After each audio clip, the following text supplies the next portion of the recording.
साथियों, आज हमारी टीम आ पहुंची है राम जानकी मंदिर ट्रस्ट, जो माधोपुर दरांग लालगंज में पड़ता है। महंत कन्हैया प्रभुनंद गिरी महाराज जी के पास।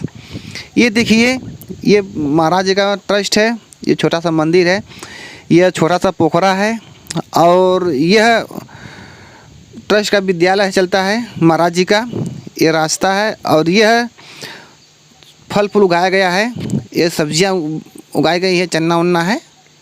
यह हम लोग की बाइक है और यह महाराज का ट्रस्ट है। ये ट्रस्ट कई बीघा में फैला हुआ है। तो मैं आप लोग चलिए अंदर से दिखा दूं। जहाँ तक मैं बता दूं आप लोग को कि महाराज का जो नाम है महंत कन्हैया प्रभुनंद गिरी। इस महाराज जी का नाम तो बहुत लोग जानते हैं बाबा बरौली के नाम से, और बहुत लोग कहते हैं कि बरौली के बाबा बहुत ही प्रसिद्ध बाबा हैं आजमगढ़ में। तो मैं आप लोगों को दिखा दूं, ये महाराज जी का रूम है जिसमें महाराज जी बैठते हैं। ये महाराज जी का अंदर का दृश्य है। ये देख लीजिए, मूर्तियां लगी हुई हैं महाराज जी के द्वारा और उनके ट्रस्ट पे। और ये मंदिर अंदर है, यह शिवलिंग है। चलिए मैं आप लोग को दिखा दूं, अब देर न करते हुए महाराज जी को। और मैं महाराज जी से बात करते हुए भी आप लोग को बता दूं और दिखा भी दूं। ये महाराज जी हैं। महाराज जी हर हर महादेव। महाराज जी, मैं आपसे बहुत दिन से मिलना चाहता था, पर आज ऐसा संजोग बना है कि मैं आपसे मिल सका। तो महाराज जी, मैं आपसे कुछ जानकारी लेने के लिए आया हूँ और कुछ प्रश्न पूछने के लिए आया हूँ। और जो मुझे खुशी है कि मैं आज आपसे मिला और मैं आपसे जानकारी, एक नई जानकारी प्राप्त करूंगा। जहाँ तक हो सकता है तहाँ से मैं आपसे कुछ सीख कर ही जाऊंगा महाराज जी।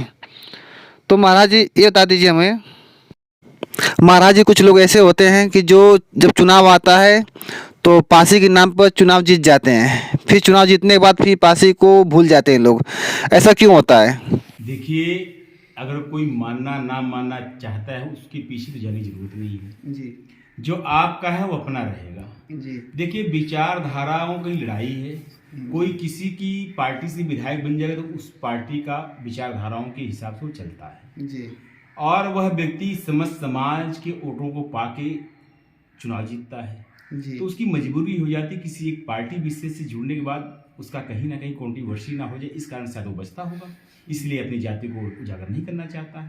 पर अगर वह पासी नागवंशी क्षत्रिय है तो हमेशा ही पासी नागवंशी क्षत्रिय है। महाराज जी, सुरेश जी द्वारा एक गेट लगाया जा रहा था जिसमें कुछ लोग आपत्ति जताए थे, और उस आपत्ति जताने वालों को आपने जवाब देते हुए ये कहा था कि जो उस गेट को उखाड़ने के लिए आएंगे या उस गेट के करीब आएंगे तो मैं उनको जिस जेसीबी से उखड़वाने के लिए आएंगे, मैं उसी जेसीबी के गड्ढा खनवा कर उस जेसीबी से ही तोपवा दूंगा, यानी गड़वा दूंगा उसके अंदर। तो ये महाराज जी, ये बयान कहाँ तक सत्य है और क्या सही है, जरा हमको इसको स्पष्टीकरण कर दीजिए। जेसीबी द्वारा गड़वाने की तो मुगलों की बात हमने किया था जी, ठीक है ना। दूसरी बात, किसी राजा महाराजा, किसी महापुरुष चाहे किसी जाति संप्रदाय से संबंध रखते हो जी। मैं सनातन संस्कृति को मानने वाला सनातनी सन्यासी हूँ। प्रत्येक जाति मेरी संतान के रूप में, भारतीय के रूप में वो मेरे इस सनातन की विभिन्न अंग हैं। तो सनातनियों में जो भी किसी प्रकार से जातिवाद करके उनके अंदर फूट डालेगा, उनका हश्र वही होगा, जो चाहिए वो करेंगे लोग। हम सनातनी में किसी प्रकार से विखंड नहीं चाहते हैं। महाराज जी, मैं आपके वीडियो देखता हूँ और लाइक भी करता हूँ और शेयर भी करता हूँ। जहाँ तक सवाल ये है कि मैं आपसे मिलने के लिए बहुत दिन प्रयास कर रहा था, लेकिन कोई साधन नहीं बन पा रहा था आपसे मिलने का। तो हमारे बड़े भैया मानिए या मित्र मानिए दिनेश प्रधान जी का, जो आपसे मिलाए, मैं धन्य हो गया आपसे मिलकर। महाराज जी, मेरे मन में कई दिन सवाल था कि मैं आपसे मिलूँगा, कुछ सवाल पूछूंगा, जो हमारे मन में खटक रहा चल रहा है कि हमें कैसा एक गुरु मिले जो हमें एक रास्ता दिखाए हमारे समाज के प्रति। देखिए, मैं तो आप समस्त लोगों का, पूरे भारत के सनातनियों का ही, भारत के रहने वालों का ही एक सन्यासी हूँ, धर्म गुरु हूँ। जो गुरु मानना चाहेगा गुरु हूँ, जो सन्यासी मानना चाहेगा उनके लिए सन्यासी हूँ, जो तुच्छ मानव मानना चाहेगा तो हम लोग तुच्छ मानव भी हैं। दूसरी बात, सन्यासी कभी भी अपने लोगों का भला चाहता है। सन्यासी जैसे माता पिता अपने कमजोर संतानों का सहयोग करते, उसी तरह से भारत का सन्यासी भारत के रहने वाले लोगों का किसी प्रकार से तन से, बल से, धन से, बुद्धि से कमजोर होता है तो हम सन्यासी उसका सहयोग करते हैं, ताकि सनातन हमारा खंड खंड में विखंडित हो गया है वो संगठित हो जाए। इसका कार्य हम लोग करते रहते हैं। दूसरी बात, आप लोगों में सबसे बड़ी कमी है कि आप पासी समाज के लोग, पा माने पंजा, असी माने तलवार, जिसके पंजों में तलवार होती तो जो युद्ध के लिए हमेशा तत्पर रहता था, जिसके राजा महाराजा रहे, महाराजा सुहेल देव पासी, महाराजा लाखन पासी, महाराजा सीता पासी, महाराजा डाल देव पासी, महाराजा कंसा पासी इत्यादि, बहुत कतार है, इतनी बड़ा साम्राज्य आपका था। और आप लोग अपने को किसी की कही सुनी बातों से दलित, अछूत, नीच, शूद्र इन सब बातों में फंसे पड़े। पहली तो आप निकलिए, क्योंकि आप राजाओं की संतानें हैं, भारत की नागवंशी क्षत्रिय हैं। यह आप लोग पढ़िए अपने आप को। आप इन सब भाषाओं से, इन जो भाषाओं का प्रयोग करके आप लोगों को उत्पीड़ित किया जाता है, अपमानित किया जाता है, इसका प्रत्युत्तर पहले देना सीखें और अपने को ये बोलें कि मैं भारत का सनातनी हूँ और मैं हिंदू हूँ और मैं इस देश का शासक हूँ, इस देश का मार्शल कौम रहा हूँ।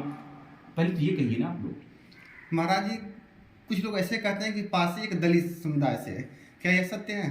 अरे भाई, पासी महाराजा बिजली पासी, महाराजा लखन पासी, महाराजा सुहेल देव पासी, महाराजा डाल देव पासी, महाराजा सीता पासी, महाराजा कंसा पासी, कई 65 राजा आपके रहे। तो आप बताओ कि राजा की संतान समय के समय से कमजोर हो गया, धन से गरीब हो गया, वो दलित नहीं हो सकता। इसी बातों का आप लोग पूर्ण रूप से विरोध करिए कि मैं दलित नहीं, इस भारत का शासक हूँ, इस भारत का मार्शल कौम हूँ, इस भारत पिता की वह संतान हूँ जो हमेशा भारत पिता के ऊपर जो आक्रमण किया उसका प्रत्युत्तर देने के लिए हमेशा तैयार रहा।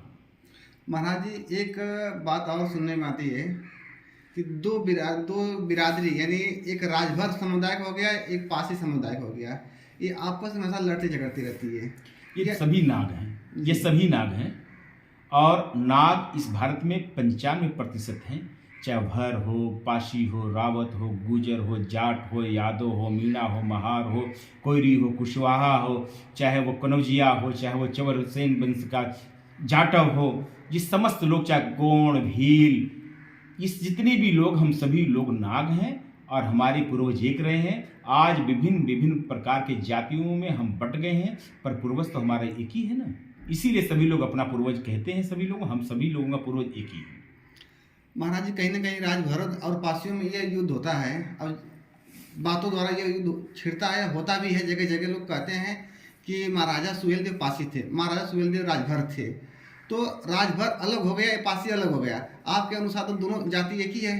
देखिए, भर भी मेरा, पासी भी मेरा जी, और महाराजा सुहेल देव पासी हम सभी के हैं।